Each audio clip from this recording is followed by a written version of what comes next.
Buenas tardes a los amigos del canal.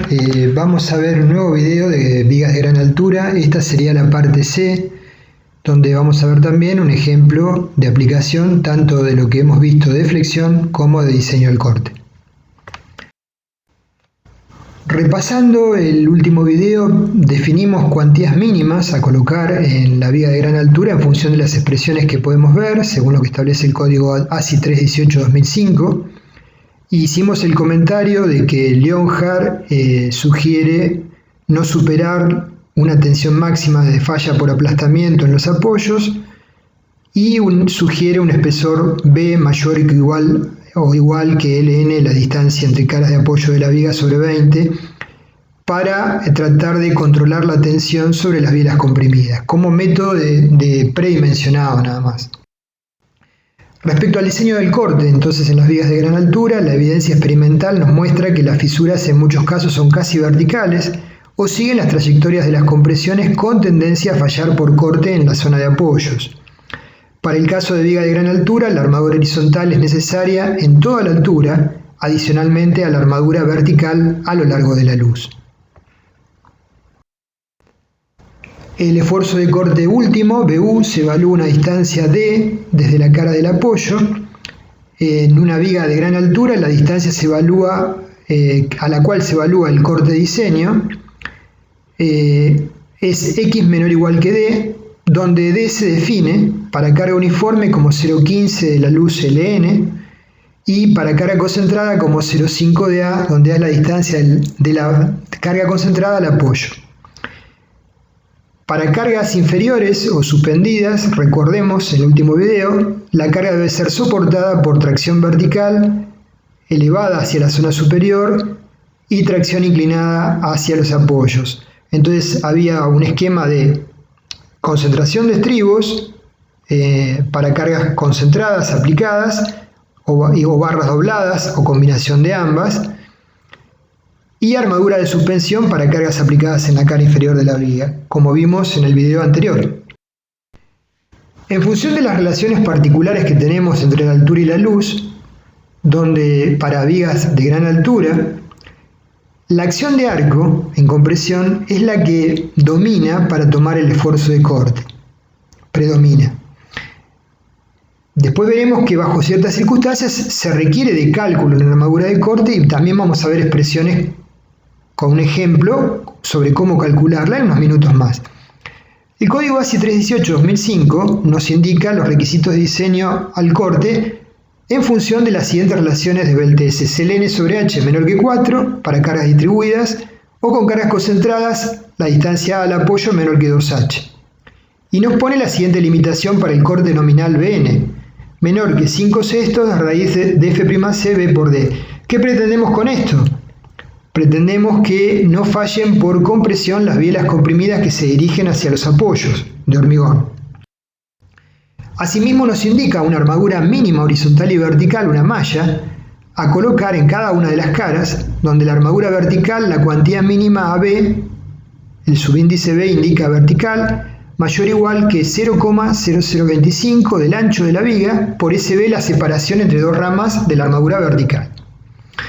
Con una separación máxima, SB menor que D sobre 5 o 300 milímetros, en mi opinión, humilde opinión, es excesiva porque seguramente que el diseño que desarrollemos nunca vamos a definir una armadura con una separación de 30 centímetros, nos va a parecer fea a la vista. Y la armadura horizontal, la cuantía mínima AS es mayor o igual que 0,015 de B por SH, donde SH es la separación entre dos capas de armaduras sucesivas horizontales, con SH igual la separación máxima D sobre 5 o 300 milímetros, y vale el mismo comentario. Entonces acá podemos observar lo que dijimos: AS la armadura de tracción, la malla AB mínimo vertical y AB horizontal, ABH mínimo, con los condicionamientos de separaciones máximas establecidas. Debemos cuidar el anclaje de la armadura traccionada AS sobre los apoyos. La armadura resultante para tomar corte es como mínimo esta indicada por el reglamento en forma de malla o bien la que resulte del cálculo. ¿Cómo considerar cuánto es el aporte del hormigón BC en vigas de gran altura? En vigas esbeltas recordamos que la expresión, discúlpenme, no lo vimos todavía diseño al corte. Me confundí porque ya lo subí a los videos, pero todavía no son visibles para ustedes. Pero bueno, créanme, esta es una de las expresiones de BC para tomar corte por parte del hormigón con un tope menor que 0,30 raíz de F'Cw por D. En los videos de teoría, antes de ir a los ejemplos de corte de vigas esbeltas, vamos a justificar tanto el término de la izquierda como el límite de la derecha, por qué surgen, qué justificación tiene. Porque si no, uno se pierde en las ecuaciones de los códigos y no tiene mucha idea de por qué están y por qué entran, por ejemplo, ρW, esa variable, que es la cuantía de la armadura traccionada, el cociente BU sobre MU. Todo tiene su razón de ser, aunque son expresiones de naturaleza empírica, en función de cotejar con resultados de ensayos y tratar de sacar ecuaciones que contemplen la nube de puntos de los ensayos en forma conservadora. Las expresiones de diseño al corte siguen sufriendo modificaciones. En la actual versión del código ASI 3.18/2019 sufrieron algunas modificaciones. Ahora bien, según ensayos en referencias como el de Nilsson y Nawi, el aporte BC que toma el hormigón para vigas de gran altura sigue la siguiente expresión que vemos abajo.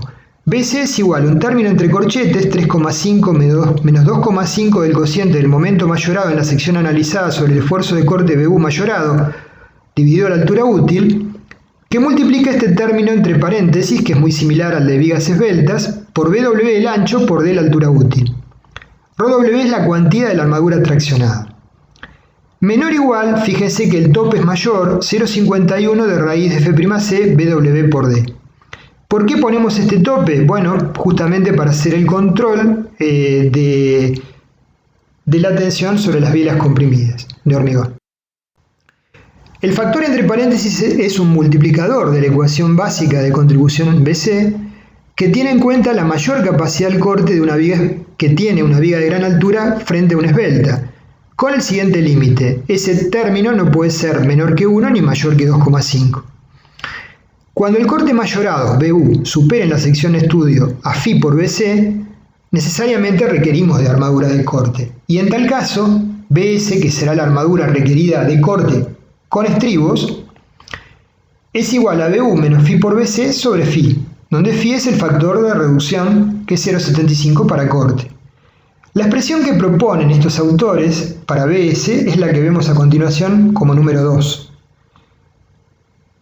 Un término entre paréntesis que multiplica la tensión de fluencia de la 0 Fi por la altura útil D, y ese término entre paréntesis tiene un término a la izquierda que es AB sobre SB, la armadura que vimos de la malla vertical sobre la separación de la armadura vertical, ¿sí? Que multiplica ese término entre paréntesis, fíjense, 1 más LN, distancia entre caras de apoyo sobre D, altura útil sobre 12, más ABH, armadura horizontal sobre SH, separación entre la armadura horizontal, por 11 menos LN sobre D sobre 12.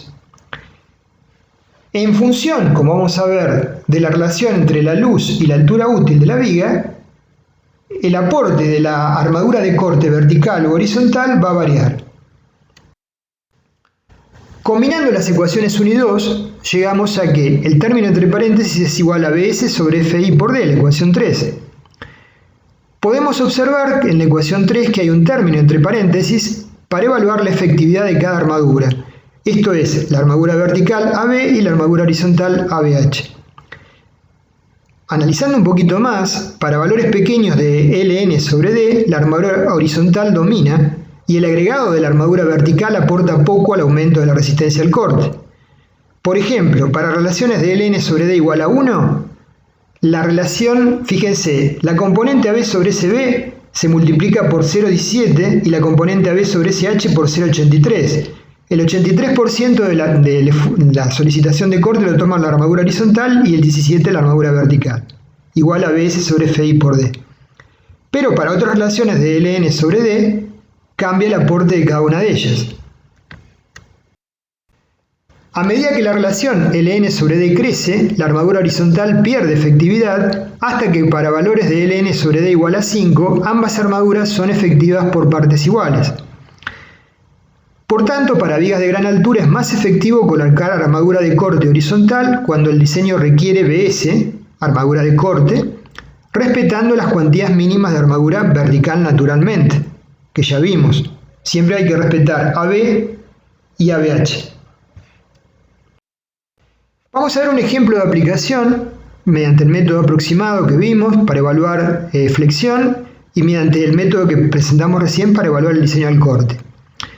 Tenemos una viga de gran altura simplemente apoyada, sometida a una carga uniforme, donde la sobrecarga no mayorada son 115 toneladas por metro, 1150 kN/m. La geometría entre eje de apoyo es 350 de la viga y entre caras 3 metros. La altura es 1,80 m, el ancho de la viga es 0,50 metros y D lo podemos estimar para los cálculos como 0,9 DH. No para el cálculo de la armadura de flexión, ya lo vamos a ver, sino para la evaluación de cuantías mínimas. Materiales H27 para el hormigón, F'C 27 MPa y para el acero ADN 420, Fi 420 MPa. Le sumamos el peso propio de 0,50 por 1,80 por 2,40 toneladas metro cúbico, 2,16 toneladas por metro y tomamos la combinación básica porque es un ejemplo, no es la realidad. Una sola combinación mayorada, U 1,20 de D más 1,60 de L, que nos da 187 toneladas por metro de carga mayorada. Como es simplemente apoyada, 187 por L cuadrado sobre 8 nos da el momento último, 210 tonelámetros, la altura útil 0,9 DH 162 centímetros y la relación L sobre H es menor que 2. En base a esto, como vimos en el video anterior, podemos estimar la altura del brazo de palanca interno Z como 0,20 de L más 2H, que nos da 1,42 metros, y en función de la expresión de cálculo de la armadura con rotura dúctil, AS igual a MU sobre Fi por Fi por Z, con Fi 0,9, y MU 210 tonelámetros, Z lo que acabamos de obtener, 1,42 metros, podemos calcular naturalmente AS. AS sería 39 centímetros cuadrados. Ahora recordemos una cosa, dijimos que la armadura no era conveniente ubicarla en una capa. Era conveniente ubicarla en 2 o 3 o más capas para cubrir más o menos 0,20 DH, porque es la zona que vemos en el dibujo positivo de tracciones relevantes en la zona inferior. Tentativamente pensamos en 8 barras de 25 milímetros que serían 39,29 centímetros cuadrados. La cuantía la verificamos, 39,29 sobre 50 por 162, nos da 0,0485, mayor que 0,0033, correcto. Tenemos que distribuir esa armadura en una altura I 0,25 DH menos 0,05 DL menor que 0,20 DH, 30 centímetros. Entonces pensemos, como una primera alternativa, podríamos colocar 4 capas de 2 barras de 25 milímetros, la inferior a 5 centímetros del borde inferior, con 8 centímetros entre eje de capas. ¿A alguien le puede gustar otra distribución? Perfecto. Hay diversas distribuciones. O alguien me puede decir, yo prefiero usar barras de 20 milímetros porque tengo mayor cantidad de barras y entonces no coloco capas de 2, coloco capas de 3 o 4 barras porque el ancho de la viga es 50 centímetros, ¿sí? Y es absolutamente razonable. Vamos a ver el diseño del corte ahora. Ln sobre D 300 sobre 162 es menor que 4. Hay que analizarlo el diseño del corte como viga de gran altura. El corte determinante es a 0,15 de Ln 300, 45 centímetros. El corte en la sección crítica, como es una viga simplemente apoyada y una carga uniforme, BU es 187 por 1,5 menos 187 por 0,45, 196,35 toneladas. La tensión límite, tau, es 2,42 megapascales y recordemos que teníamos que chequear que tau último sea menor que Fi por 5/6 de raíz de F'C W por D, que nos da 3,25 megapascales. Tenemos una solicitación interesante, importante, pero aún así está alejada del valor límite tau último. Quiere decir que podemos seguir adelante con el diseño. Referente al corte. En la sección crítica el momento es MU igual a 107,30 tonelámetros, es simplemente ubicar el momento a una distancia del eje de apoyo igual a la sección crítica. El cociente MU sobre BU por D es 0,337. El término entre paréntesis del diseño del corte nos da 2,65. Entonces las expresiones de Naui nos dicen tome 2,5. La cuantía geométrica colocada es 8 por 4,91, barras de 25 sobre 50, 162, 0,0485. Y el cociente 1 sobre MU dividido BU por D es igual a 2,97. Tenemos todos los datos sobre los cuales podemos desarrollar, reemplazar en la ecuación vista. BC entonces nos da igual a 2000 kN o 200 toneladas. ¿Es menor que 0,51 raíz de 27 por 500 por 1620? Sí, sería 214 toneladas, entonces es aceptable ese valor. Ahora, lo que no toma BC lo tiene que tomar BS. Por lo tanto, BS, la armadura requerida, va a ser BU menos Phi por BC sobre Phi. ¿Sí? Que nos da, BS es lo que le requiero que tome la armadura de corte. 62 toneladas.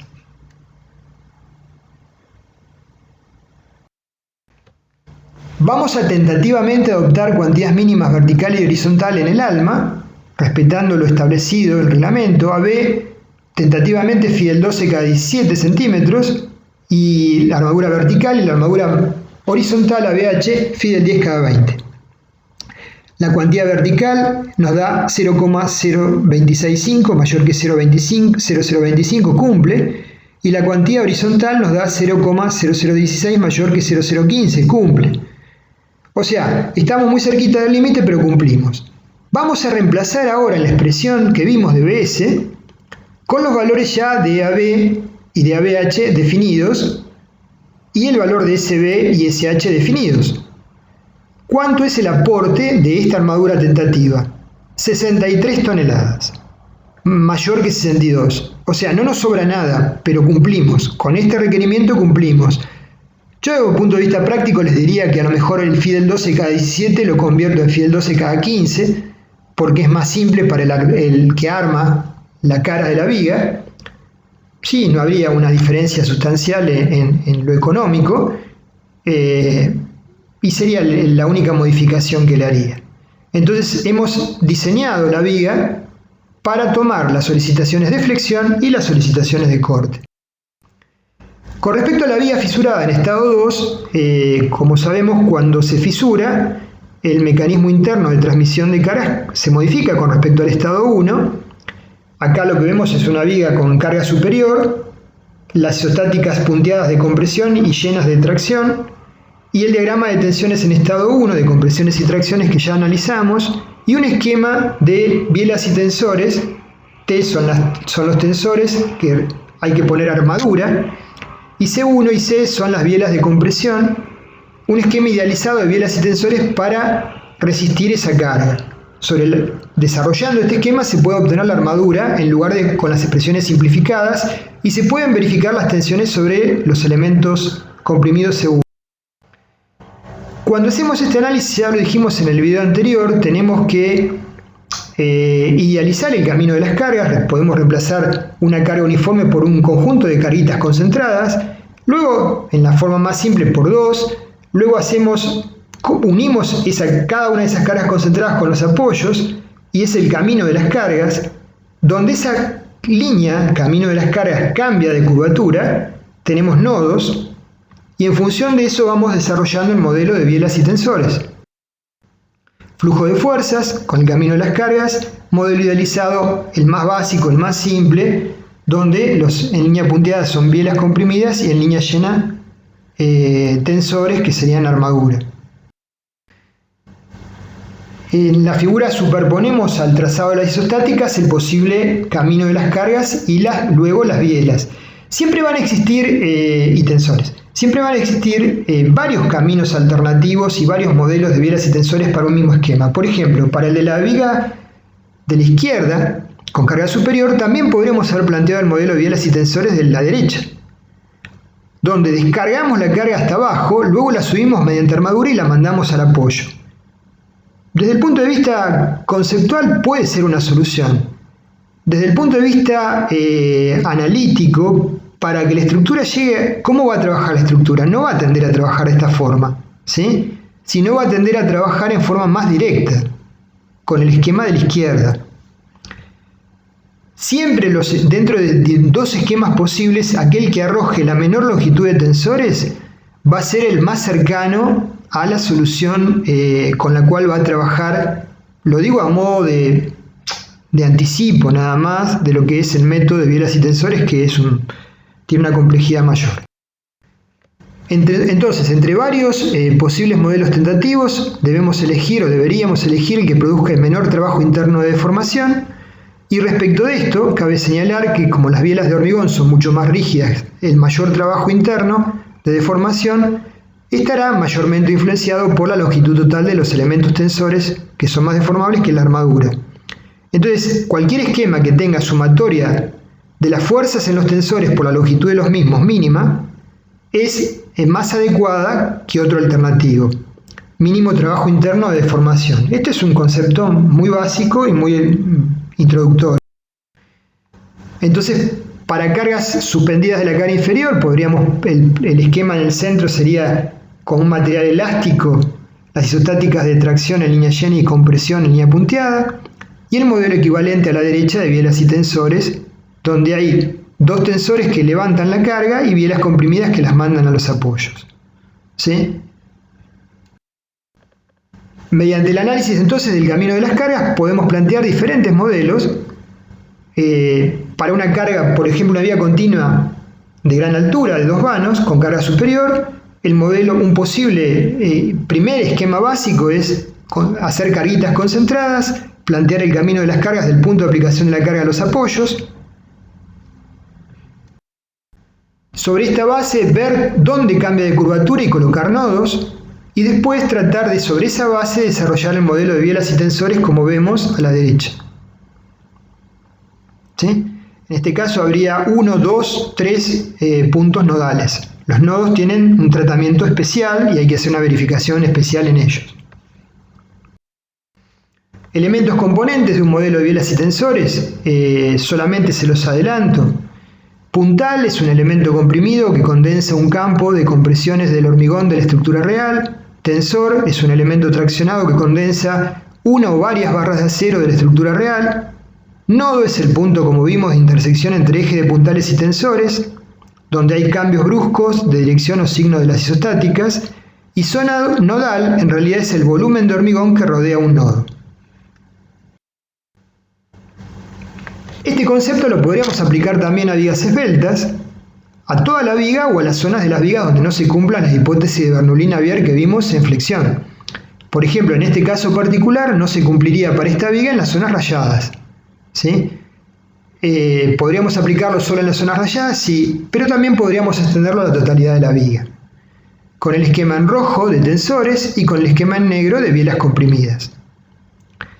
Este enfoque fue propuesto originalmente por Schleich, me sale mal la pronunciación, discúlpeme, en la década del 80, fue el precursor de estas ideas. Hay una publicación de él muy interesante, traducida al español, y es básicamente una generalización de la analogía del reticulado propuesta por Ritter y Morsch, y como mencionamos, es aplicable a toda una estructura, como vemos acá, o a partes de la misma. Normalmente se aplica a partes de la misma porque tiene un grado de dificultad relativamente interesante y un trabajo importante para desarrollarlo correctamente. Bueno, de esta forma dimos cierre a por lo menos el aspecto básico de vigas de gran altura. Veremos más adelante si lo tratamos en algún otro video, algún tema complementario. Por supuesto que vamos a profundizarlo mucho más cuando veamos el método de bielas y tensores.